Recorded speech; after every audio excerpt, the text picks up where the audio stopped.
Bonjour, alors aujourd'hui je vais vous parler de Saint Augustin, grand penseur de la foi chrétienne, et nous allons nous diriger vers le IVe siècle après Jésus-Christ, sous l'Empire romain. C'était une époque en fait, on va dire, très troublée par les invasions barbares qui se sont succédées au IVe siècle, et notamment avec l'arrivée des Ostrogoths dans ce qu'on peut appeler aujourd'hui l'Italie. Et donc c'était une époque de troubles auxquels avaient succédé un certain nombre de troubles tels que des épidémies, etc. Et donc l'Empire romain commençait à être sous pression. L'Empire romain d'Occident surtout a vacillé. Et c'est dans ce contexte que naît Saint Augustin en Afrique du Nord en 354 après Jésus-Christ. Alors en fait on est dans un tout petit village. Aujourd'hui ça serait la frontière entre l'Algérie et la Tunisie. Et Saint Augustin, il était le fils d'une mère très pieuse, d'un père, on va dire, qui s'intéressait pas trop à la religion, mais sa mère était très catholique.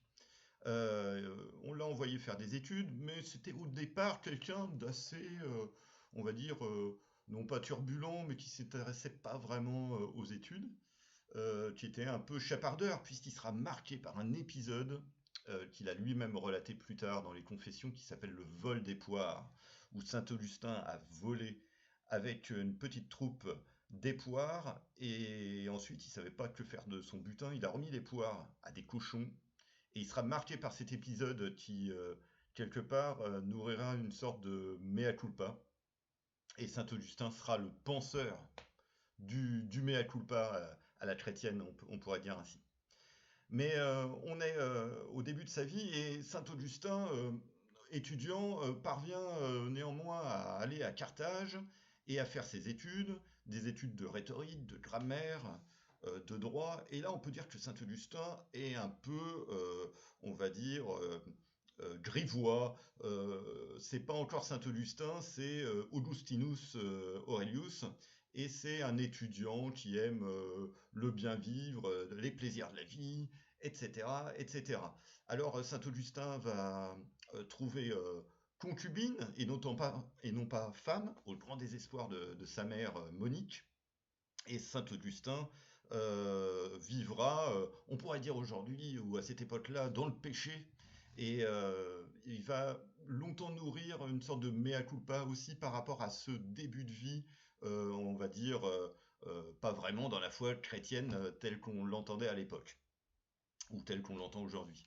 Et Saint Augustin va ensuite nourrir des ambitions et devenir professeur de grammaire en revenant dans son petit village. Et ensuite, il va aller en Italie, se rendre à Rome, parce que Rome a encore, au IVe siècle, un aura certain. Il faut dire que c'est un siècle, le IVe siècle, où il y a une expansion comment dire, du christianisme depuis Constantin, qui en 313 s'est converti à la foi chrétienne et donc a entraîné derrière lui l'empereur Constantin un nombre, enfin on va dire toutes les élites romaines, et à l'exception des 2 ans de règne de l'empereur Julien de 361 à 363 où il a persécuté les chrétiens, Théodose le Grand et d'autres empereurs vont consacrer la foi chrétienne comme la foi,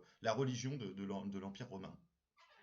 Alors, on revient à Saint Augustin, et Saint Augustin est à Rome, et là, à Rome, il traîne, on va dire, une sorte d'incertitude. Il n'est pas encore vraiment dans la foi chrétienne, il va devenir professeur, il va tenter un concours et devenir une sorte de maître de la rhétorique, et là, il va faire une rencontre décisive. Il va rencontrer Saint Ambroise de Milan. Saint Ambroise de Milan, c'est vraiment lui qui va être son maître, on va dire, à penser en termes de religion catholique. Et au bout de quelques temps, Saint Augustin va, on va dire, décider de fonder une petite communauté, de se mettre à la campagne, au vert, on dirait aujourd'hui, et avec sa concubine, avec sa mère qui est là, Monique, ses frères, il va être dans une maison à réfléchir, avec un certain, entouré d'un certain nombre d'amis, et là, dans un jardin, il discute avec un ami, il s'arrête, il a la révélation. La révélation qui lui dit que c'est Dieu et Dieu seul qui lui rendra la grâce et qui doit s'en remettre à Dieu aveuglément et que Dieu le guérira de ses maux. Et là, saint Augustin se confie à son ami et d'autant plus que abandonné dans le jardin, il prend un livre qui est les épîtres de Paul, de saint Paul, et il va se mettre à lire ce livre, et une comptine d'enfants derrière lui, dit la légende, euh, a- comment dire, il a pu entendre cette comptine, et cette comptine disait, prends le livre et lis-le. Et donc saint Augustin va se mettre comment dire, modifier toute l'entente et le fil de sa vie à travers la foi chrétienne. Et donc c'est vraiment un moment très important pour saint Augustin. Alors saint Augustin va revenir ensuite sur ses terres natales en Afrique du Nord. Il va revenir et c'est là qu'en fait il va écrire les Confessions. Après la mort de sa mère qui est morte du côté d'Ostie, avant de pouvoir renaviguer vers l'Afrique du Nord.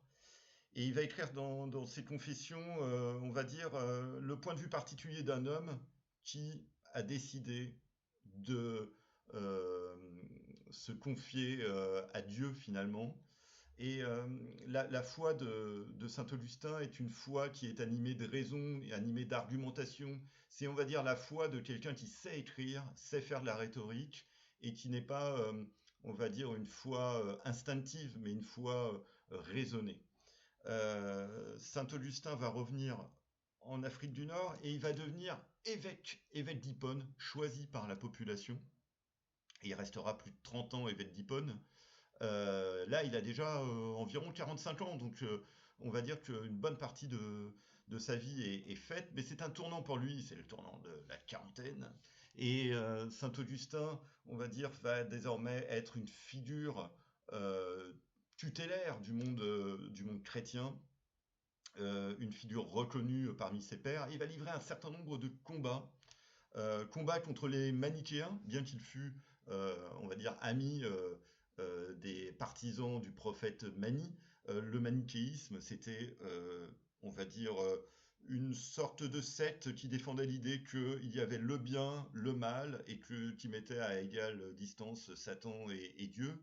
Ce que réfute ensuite saint Augustin, bien que saint Augustin restera longtemps marqué par le manichéisme, par la dualité entre le bien, le mal, le mea culpa, la cité terrestre et la cité céleste, on le verra juste après.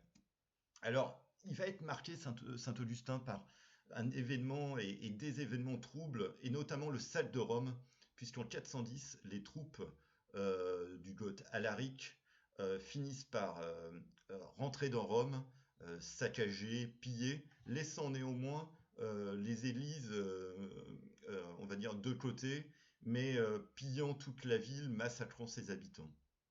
Et donc, en fait, saint Augustin, désormais, ne va plus considérer uniquement la foi chrétienne comme quelque chose d'individuel, comme quelque chose qui est lié à sa propre vie, mais va considérer ce qu'il appelle la cité terrestre en opposition à la cité de Dieu. Et la cité terrestre, pour lui, saint Augustin, c'est quelque chose, on va dire, qui nous permet de penser que de toute façon, il faut endurer, qu'on va s'en prendre plein la tête, épidémie, guerre, mais c'est pas très grave, parce que au final, il y aura la cité de Dieu, la cité céleste. Et en fait, saint Augustin n'était, on va dire, pas concerné par ce qu'on pourrait appeler le salut des œuvres, comme le croyait notamment un moine qui s'appelle, un prêtre, pardon, qui s'appelle Pélage, qui était venu du pays de Galles en 411 après Jésus-Christ en Afrique du Nord, et qui n'a pas réussi à croiser, mais Pélage disait, oui, c'est le salut par les œuvres, l'homme est libre, il a son libre arbitre, et finalement, il peut on va dire, devenir bon à travers sa présence sur Terre. Saint Augustin est très pessimiste, il ne croit pas en la créature humaine, mais il se dit, au bout du compte, peut-être, aura-t-elle la grâce. Et ainsi, Saint Augustin va écrire une œuvre extraordinaire qui s'appelle La Cité de Dieu, et qui reste aujourd'hui une des œuvres, on va dire, emblématiques de la religion catholique. Saint Augustin s'apprêtera à mourir en 430 et sa ville, Hippone, sera assiégée par les Vandales et notamment son chef Jean Séric. Et Saint Augustin mourra quelque temps avant que la ville soit prise par les Vandales. Voilà, ainsi se finit notre histoire de Saint Augustin aujourd'hui. Alors si vous avez aimé, vous pouvez liker, vous pouvez vous abonner à cette chaîne et n'hésitez pas à transmettre cette vidéo. Je vous souhaite une bonne fin de journée et à la prochaine pour une nouvelle vidéo. Bye bye.